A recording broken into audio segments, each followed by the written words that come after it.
Salut, et ben voilà, encore une petite vidéo, ce coup-ci tuto sur le barbeau. Je vais vous montrer un petit peu où c'est qu'on peut trouver le barbeau en Meuse, pour ceux qui le cherchent.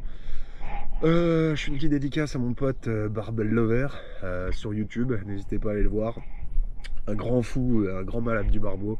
Le mec connaît son affaire. On a été pêcher ensemble justement.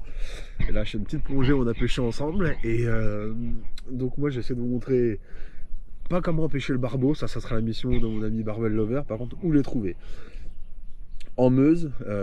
Alors, on dit souvent que le barbeau, on le trouve dans des courants très puissants, très forts, sortis de cascade, tout ça, c'est vrai.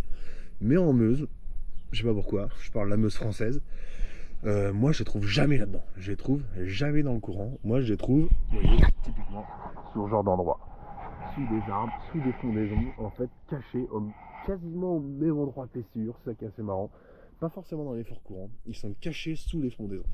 Donc si vous allez à la recherche du poisson en général, mais du barbeau ou du sciure, n'importe quoi, il faut pas hésiter à aller sous les arbres. Dès que vous voyez un arbre rentrer dans l'eau, je parle pas un arbre mort avec trois grosses branches qui se baladent, hein. Je parle vraiment un arbre, vous voyez, comme ici, la savane, quoi. En Amazonie, un arbre avec plein de petites branches où ça, en fait, ça fait une sorte de coraux d'eau douce, quoi. Et on a très souvent tendance à avoir du poisson et du barbeau dans ces endroits-là. Et c'est pas forcément un endroit qui pousse très fort, hein. Je tiens quasiment sans palmer, mais ils aiment bien se mettre en dessous.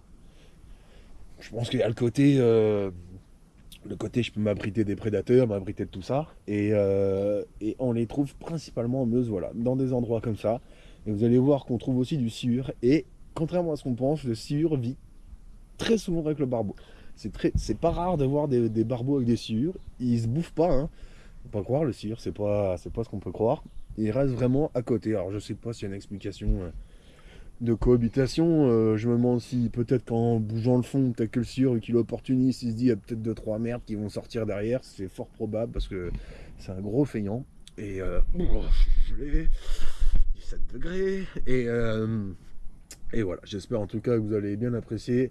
J'espère que mes tutos vont vous aider, hein. C'est pas du grand voilà, mais bon, j'espère que ça peut vous aider un petit peu. Et puis n'hésitez pas à laisser un petit pouce si vous aimez bien. Et autre fait assez bizarre, c'est que moi généralement j'avais remarqué que les petits barbeaux entre 40 et 60 cm étaient en banc de très gros individus, hein, de 50-60 individus.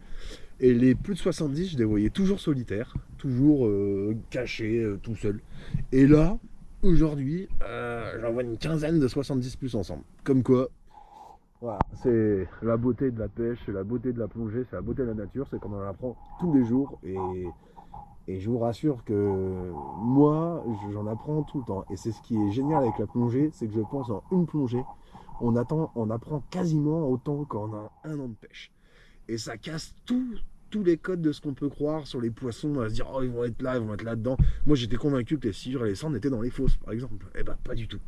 Donc en fait c'est ça qui est très intéressant avec la plongée, c'est qu'on se rend compte que tous nos acquis d'humains en fait ils sont pas forcément justifiés, pas forcément vrais.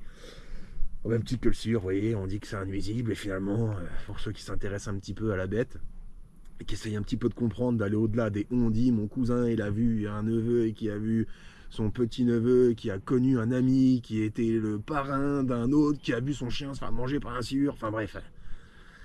Voilà.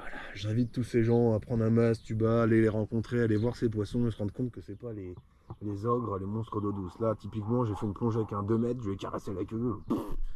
Rien à foutre quoi. Enfin voilà, je vais aller me réchauffer maintenant. Ciao.